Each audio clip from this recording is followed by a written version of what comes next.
RIU Palace, Costa Rica. Let's do a review. Hey everybody, you've probably seen a couple of these videos before. I'm Jason, and occasionally I go on a vacation, and then for some dumb reason I decide you want a review. So that's what we're going to do today. Let's take a look at what happened here at the RIU Palace in Costa Rica. Now, there are two resorts right next to one another. One is the RIU Palace, which is where I'm staying. The one next door is RIU Palace Costa, probably a horrible pronunciation of that. It is next door, but it is under renovation, so we did not get any opportunity to go on property there because it is literally being ripped apart from the insides, and it's a construction site the entire time. Now, I got in here on a Saturday, and I'm leaving on a Friday, and I'll give you a couple ideas of what I did while I was here on the resort. First of all, I ate, and that's one of the first things that everybody talks about when they come to one of these places is how was the food? And I'll be honest with you, the food was fine. Again, like I said in one of my previous videos, if you are coming to a RIU or one of these all-inclusives and your expectation is 5-star dining, I'm gonna be honest, you're kind of dumb for thinking that. Like, this is mass-produced food. There's 1,000 people that are staying here on the resort, and they have to try to get all of them fed in short windows of time. So, is this a 5-star meal? No. Is it a 1-star? No. You will find something at every restaurant that will keep you filled and make you happy, and the food will be fine. I found that the main buffet, there were hit and miss times. Sometimes the pasta was great, sometimes it was not. Sometimes the meats were great, sometimes it was not. They always had desserts, they always had lots of different things for me to try, and sometimes I just grabbed a sandwich. Overall, the food is, as I classify it, fine. The main buffet, as you walk down the stairs here at the RIU Palace, is probably the main place most people eat. There is another buffet as well. It is the lunch buffet, but then doubles as the steakhouse at night.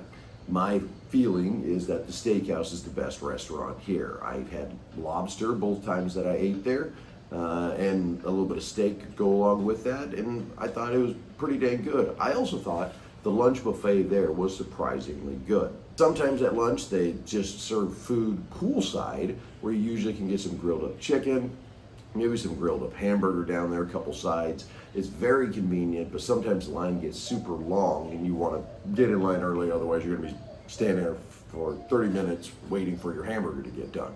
Probably the gold star gem of this entire resort are the pools. I was a little leery coming in because I typically have only gone to adults only, and this resort is for kids as well, so there's a lot of kids around. My whole thought process was, what's that going to be like at the pools with all the kids there, and then you kind of want to drink and do all that, and how's that going to be? Going to be honest, barely noticed the kids. The kids were running around there kind of doing their own thing. I spent a lot of time in the central pool bar, but I ventured to the other pools occasionally, and really not that big of a deal. The pools, they're very large, they're spread out. You never feel like you're on top of somebody, probably until they do the foam party. Foam party took place on Tuesday here. They start spraying the foam all over the place. People get in the pool, you're dancing around, you're doing that whole thing, you're having a good time. You got a cocktail in your hand and you're thinking, hey, I'm in a foreign country, let's have some fun. Good times overall at the pool parties. Every single day, spent multiple hours in the pool, and certainly thought they did a good job. The other thing too I really like about this resort is there's a lot of chairs here, and at previous ones I went to, everybody would grab their little towels and they'd put them over a seat, and then you could never get anything poolside or even have a place to put your stuff. Guys, there was always plenty of seating here. You never really had to go save a chair unless there was one that you just absolutely positively freaking wanted that chair. Yeah, you got down there early, but a lot of times I wandered out 9:30, 10 o'clock, and I was still throwing my towel down on a front row seat. That got me into the pool. The ocean. The ocean is volcanic sand. You're going to walk out there, you're going to think this looks dirty. Well, it's volcanic sand. It's not crystal clear white sand. It's more of a darker black sand. Looks a little bit like dirt. Still soft, still a great beach. And the water here, for the most part, very clear. It's not bringing in a lot of the seaweeds or sea grasses or anything like that while we were here. It does get muddied up a little tiny bit, but overall it was pretty clear. I did enjoy the beach, spent plenty of time in the ocean. Actually got out on the ocean and we went fishing. The vendors down at the end of the pool were selling people different packages, and one of the gentlemen that we were with, he just wanted to go fishing. He bought a whole fishing package for himself. And then later on at one of the dinners, he was talking to us and was like, well, if anybody wants to go fishing with us, they can. Guess what? We went deep sea fishing for 4 hours on the last day that we were here and had a hell of a time. Caught some roosters. You have to throw them back, but beautiful fish. It took a long time to reel those things in, and I would definitely do that again. Speaking of beach vendors, the vendors are down at the end of the pool walkway as you head out to the beach. They're very nice. They're not real forceful. They will kind of, you know, try to sell you stuff because that's what they're there for. I did get myself one of those long sleeve shirts to kind of, you know, give yourself a little more sun protection. Would highly recommend. There are also shops outside of the hotel that are associated with the hotel. And there's a lot of cool stuff in those gift shops, but make sure you bring your credit card because it is a little pricey over there. Shut up, bird. Drinks here were good. I ended up going with a lot of pina coladas and Miami Vices. Beer here is Imperial. You can get Imperial and Imperial Light. There are a couple of the bars that'll give you Heineken. But that was maybe had to do with our wedding reception that we went to. Maybe that's not available anywhere, but I did drink some Heinekens while I was down here. But you can get everything else, and they've got menus at them. The drinks are fine. I saw people complaining the drinks were weak. Trust me, I didn't think the drinks are weak. Found a couple days, and maybe I thought, it might be a little too strong. Yeah, it might be a little too strong.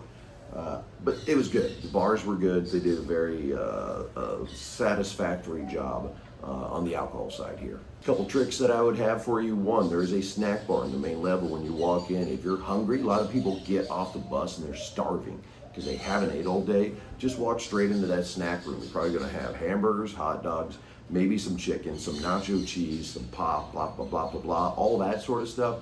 Go right into that snack shack, grab yourself a snack right away, satisfy your belly. 2, room service. I gave them a 5 spot on the daily, and every time I came back to my room, it looked immaculate as when I moved in. It was very clean every single time, so would highly recommend that. Also, bring a bunch of $1 bills. The bar staff, you should tip them here. There's a whole thing about tipping foreign countries.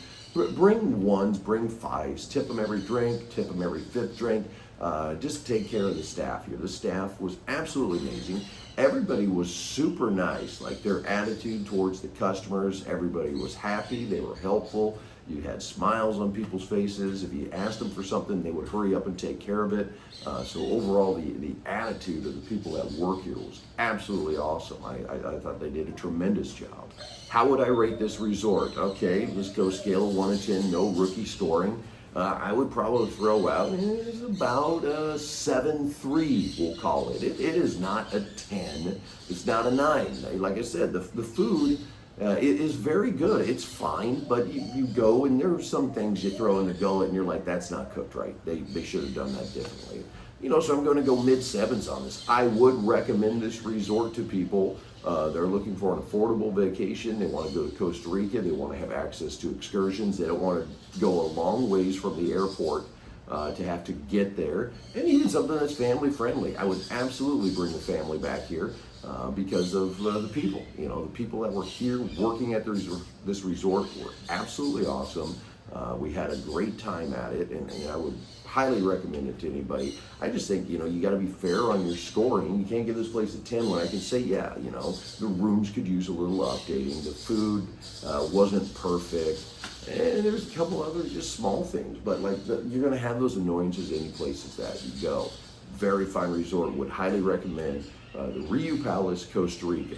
That's been my review. I don't know why you people watch these things, but I did it, and I appreciate you checking out the channel. Like and subscribe. Do that whole thing. And I'll do another one of these reviews when I go on vacation again, which could be a while. Have a good one.